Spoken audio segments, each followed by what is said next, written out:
बहू और बुलेट। घर के बाहर फट फट फट की जोर से आवाज हुई। सीमा को लगा कि पटाखे फूट रहे हैं। वो डर के मारे घर से बाहर निकली। देखा तो सामने योगेश यानी कि पतिदेव एक बुलेट बाइक पर बैठे हैं। अरे डर गई क्या? बाइक लेकर आया हूँ तुम्हें घुमाने के लिए। सच में? मुझे लगा पटाखे फूट रहे हैं। अरे पटाखे भी फूटेंगे और मिठाई भी बटेगी। माँ को तो बुलाओ। माँ भी बाहर आ जाती है। अरे योगेश बेटा, इतनी जल्दी आ गया? और ये गाड़ी किसकी है? साहब की है? हाँ माँ, तुम्हारा बेटा साहब से कम है क्या? मेरी है। अरे बेटा, इतनी बड़ी गाड़ी ले ली, इससे तो तू घोड़ा ही ले लेता। महंगी पड़ी होगी ना?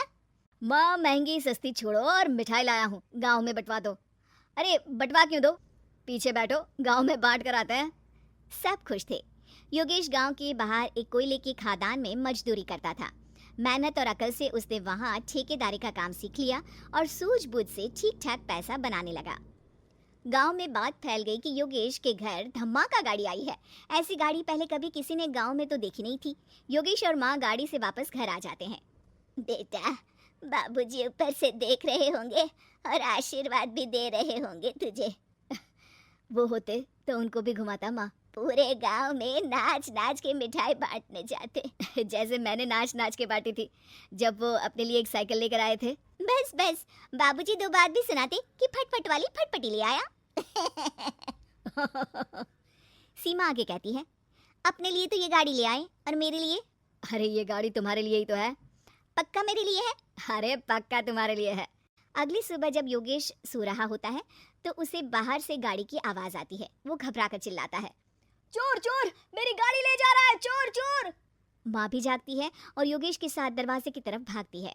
जैसे ही दोनों बाहर निकलते हैं तो देखते हैं कि सीमा गाड़ी चला रही है। अरे बहू, नाक कटवाओगी क्या?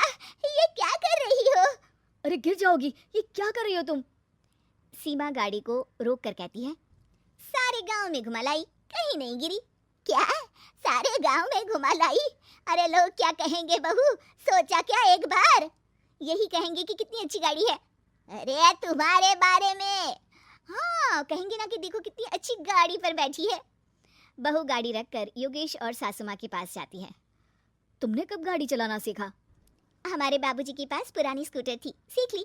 फिर स्कूल में एक मास्टर जी भी ऐसी ही गाड़ी लेकर आते थे, उन्होंने सिखा दी। हाँ, स्कूल के मास्टर आजकल यही सब तो सिखा रहे हैं। पढ़ाई का कुछ सिखाते तो कुछ भला होता। अरे बहू, अब गाड़ी मत चलाना। हमारे परिवार में कभी किसी औरत ने पीछे से आगे की सीट पे आने की हिम्मत नहीं की है। तुम भी मत करना, समझी? जी समझ गई माँ जी।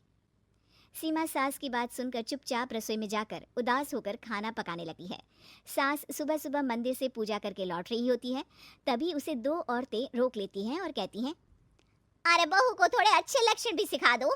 गाड़ी चलाने निकली थी, गांव की मर्यादा का कोई ख्याल नहीं है। वही तो। अरे पैसे आने लगे हैं तो क्या मतलब कि किसी रीति रिवाज को नहीं मानोगे? अरे समाज में रहना है तो समाज के ढंग से ही रहना पड़ता है। अरे लाज भी नहीं आई बहू को? चूल्हे चौके से निकलकर सीधे गाड़ी लेकर चौराहे चबूतरे नाप लिए, फाट फाट फाट करते हुए। अरे कुछ कह देना उसे। अरे ये क्या कहेगी, बूढ़ी सास है, इनकी थोड़ी ना चलती होगी घर में। हाँ, बहू की ही चलती होगी, मर्जी भी और गाड़ी भी। सास सब सुनकर घर आती है और बहू को चिल्ला के बुलाती है, अरे नाक कटवा दी सबके सामने गाड़ी चलाकर। औरत जात गाड़ी नहीं चलाती। शहरों में तो 4 पहियों वाली गाड़ी भी चलाती हैं और हेलीकॉप्टर, हवाई जहाज भी। शहर में थोड़ी ना रहती हो मैडम साहिबा। आज के बाद गाड़ी से ही नहीं, यूं भी निकलना बंद तुम्हारा घर से। माँ सही कह रही है, कहीं भी जाना हो तो मुझे बता देना, मैं लेकर चलूंगा। आज माँ को तुम्हारे कारण कितनी बातें सुननी पड़ी। इतना कहते हुए योगेश वहां से चला जाता है। बारिश की वजह से कारखाने के रोड पर कीचड़ रहता है, इसीलिए योगेश गाड़ी घर रख कर जाता है और किसी से लिफ्ट लेकर कारखाने पहुंचता है ताकि नई गाड़ी गंदी ना हो। लेकिन शाम को इतनी तेज बारिश होती है कि उसे वापस आने का कोई साधन ही नहीं मिलता। बारिश बढ़ती जाती है, रात के 11 बज जाते हैं। रास्ते में एक नदी का ब्रिज है, अगर उस पर पानी आ गया तो योगेश कारखाने में ही फंस जाएगा। पूरी रात भूखे प्यासे बितानी पड़ेगी। घना अंधेरा, बिजली की कड़कड़ाहट और तेज बारिश। राजेश डर भी रहा था, ठंड से कांप भी रहा था। तभी उसे रोड से आती हुई एक रोशनी दिखती है। वो देखता है कि उसके सामने एक बाइक आकर खड़ी हुई है।